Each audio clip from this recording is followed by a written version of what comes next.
Salut à tous, c'est Arnaud, Navarre Archerie. Aujourd'hui je réponds à une question qu'on m'a posée sur les parcours, puisqu'on a repris un petit peu les compètes et on en est tous super contents. Comment je faisais pour positionner ma visette? Alors, la question elle paraît un peu bizarre, comment je fais pour positionner ma visette? Mais dans la question de la personne, c'était le fait d'être gêné sur les longues distances, tout simplement parce que on avait du mal à voir dans la visette.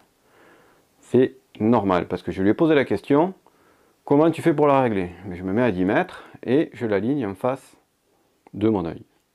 Très bien. Sauf que cette personne a fait du parcours. Donc là, c'est un petit peu plus compliqué. Je vais vous donner ma méthode. Vous en faites comme à chaque fois ce que vous voulez. Pour commencer, déjà, on va prendre, en gros, ça, ce sont des petits tapes, c'est-à-dire des petits autocollants de distance que nous fournissent les revendeurs de viseurs. C'est fiable et pas fiable, mais disons que ça va nous donner une idée par rapport à là où je vais vous amener. Ça veut dire que de, allez, 10-15 en haut à 45 mètres, on va parler pour le 3D, on va prendre la distance et on va mesurer. De 15 à 45, ici j'ai 16 mm, ok? Je vais prendre la moitié et vous allez comprendre pourquoi. 8 mm, je mets en face et ça me donne 32 mètres. Donc, le milieu de ma plage de trait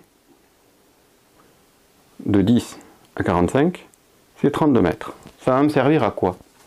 Eh bien, ça va me servir tout simplement à régler la hauteur de ma visette, non pas à 10 mètres, mais à 32 mètres. Pourquoi? Ben, tout simplement à cause de ça. Voilà notre viseur, la réglette de notre viseur, notre scope, notre visette, notre œil, la ligne de visée. Ok? Là, je suis positionné idéalement pour, par exemple, une distance donnée. Ça, c'est mon tunnel de visée. Ok? Donc, je vais positionner ici, là. Donc, je suis bien en face de l'œil. Et mon tunnel de visée passe bien au milieu de mon scope. Super, là on est tout bien aligné, ça c'est parfait. Sauf que si j'ai réglé à 10 mètres et que je tire plus loin, qu'est-ce que je fais quand je tire plus loin? Je baisse mon scope. Donc finalement, je baisse, je vais donner une inclinaison à mon tunnel de visée. Je baisse mon scope, on regarde ici, hop. Par contre là, l'axe de visée est largement monté. Donc là, imaginons que je sois à 30 mètres. Mais qu'est-ce qui va se passer à 45? Mais ça va être encore pire. Puisque je vais encore baisser davantage mon scope. Et finalement, je me retrouve vraiment avec un axe. Là, une fois de plus, faites l'effort, j'ai grossi le trait, mais c'est pour vous expliquer le phénomène. C'est que effectivement, je suis vraiment plus en face de l'œil. Mon cône de visée, ben, de toute façon, la visette, comme elle ne peut pas bouger, d'une certaine façon, ben, c'est comme ça que ça se passe. Donc là, cette pièce-là, notre œil, il n'est pas mobile. On ne peut pas déplacer l'œil du haut vers le bas. Donc on est obligé de lever un peu la tête ou lever franchement la tête. Et ça, c'est pas gérable. C'est gérable jusqu'à un certain point, on va dire. Donc, qu'est-ce que je fais, moi? Je me mets à 32 mètres. Je règle mon scope. Et j'affine la hauteur de ma visée de façon à ce que, dans cette position neutre, donc au milieu finalement de ma plage de réglage, donc là c'était 32 mètres, puisque de 10 à 45, j'avais 16 mm. Je prends le milieu, ok, ça donnait 32 mètres sur la plage de réglage. Qu'est-ce qui se passe? Je me retrouve ici en étant à 32 mètres. Quand je vais tirer plus près, mais en fait, je vais être très légèrement plus haut, je peux baisser un peu la tête pour retrouver ma visette et mon scope qui sera aligné. Et quand je vais tirer au-delà de 32 mètres, ici, qui correspondrait finalement à 45 mètres, mais je n'ai qu'à lever très légèrement la tête. Donc en fait, il faut prendre conscience de ça, de ce tunnel, de ce cône de visée. Si vous n'êtes pas aligné correctement en étant au milieu de votre plage de trait, donc là c'est 32 mètres, ben, le phénomène qui va se passer, vous réglez à 10 mètres, c'est super. Là vous êtes à 32, là vous êtes à 45. Moi ce que je fais finalement, c'est que je déporte d'une certaine façon le référentiel 0 qui sera mon 32 mètres qui est ici. Donc si je veux tirer à 10 mètres, ben, j'ai une très petite amplitude ici finalement. Si je veux tirer à 45 mètres, j'ai une toute petite amplitude ici. Ça veut dire que je vais baisser un peu la tête quand je vais tirer près, lever un peu la tête quand je vais tirer loin. Mais je ne vais pas me retrouver en hyper extension de la tête pour aller regarder par en haut pour voir mon scope qui sera là. Donc, chacun fait comme il veut. Moi, c'est ma méthode. Je me mets à 32 mètres. Et si vous réfléchissez bien, 32 mètres, à quoi ça correspond souvent? À 4-5 mètres, quand on fait des essais, si vous reprenez le tuto sur la balistique. Ok? Donc moi, pour régler ma visette, je ne me mets même pas à 30 mètres, ni à 32. Je me mets à 4 mètres, je règle la hauteur jusqu'à atteindre le point que je veux. Après, je vais vérifier en reculant à 30 mètres, 30-32 mètres, que je suis bien dans cette hauteur-là. Et à partir de là, je verrouille ma visette. Donc, on reprend le cône de visée. Ma visette, elle est fixe. Je ne peux pas la bouger. Donc, je me place ici. Pour dégrossir, je tire à 4 mètres. J'essaie d'être point visé, point touché, évidemment. Je règle la hauteur de la visette de façon à ce que je sois optimal en position, bien comme il faut.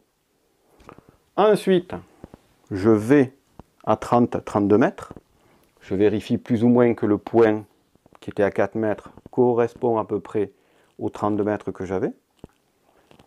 Ensuite, qu'est-ce qu'on fait? Eh bien, tout simplement, on fixe la visette. Et puis après, vous allez vérifier votre 15, votre 45. Et vous allez vous apercevoir que vous allez être beaucoup plus à l'aise en visée. Voilà ma méthode.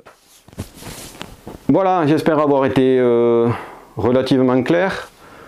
Je pense que le schéma explique bien les choses et vous permet de comprendre cette histoire de je me mets au milieu pour être optimal et que finalement je vais baisser et monter de la même hauteur plutôt que de je suis à ce positionnement, je baisse, je baisse, je baisse, je baisse, alors que là j'étais en position optimale. Mais quand vous allez avoir le scope qui va descendre, je grossis le trait encore, hein, qui va descendre quand même pas mal, au lieu de se retrouver un petit peu en extension pour aller essayer de voir par en haut, ben, vous n'allez plus avoir ce problème-là, ou disons qu'il va être amoindri. Voilà, j'espère que le tuto vous a plu. Pouce en l'air, abonnez-vous. J'en entends plein qui me disent, elles sont super tes vidéos, mais vous n'êtes pas abonné. Ça, c'est pas cool. Alors, vous vous abonnez. Ok? Voilà. Donc, prochain tuto. Un truc intéressant aussi, puisqu'on reprend les compètes, tout le monde me tombe sur le rable un peu. Il me dit, tu peux expliquer ça, tu peux expliquer ça, tu peux expliquer ça. On m'a demandé aussi la compensation de pente d'une certaine façon avec je monte, je descends. Ouais, on va faire un peu d'hypoténuse avec des cosinus, mais on va pas trop aborder. Je vous donnerai ce que moi j'applique et pourquoi il faut l'appliquer.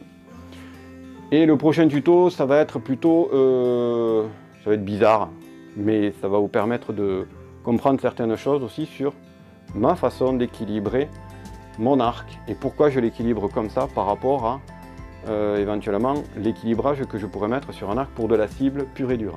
Voilà. A très bientôt. On se revoit, j'espère, assez vite. Je vais faire en sorte de faire le tuto pour la stab très rapidement. Petit aparté, le petit Thomas de Castelnaudary me harcèle pour savoir à quoi ça sert ça. Alors, peut-être que vous le savez, qu'il y en a plein qui le savent. Thomas, cet appareil sert à vérifier, tout simplement, attends, voilà, voilà,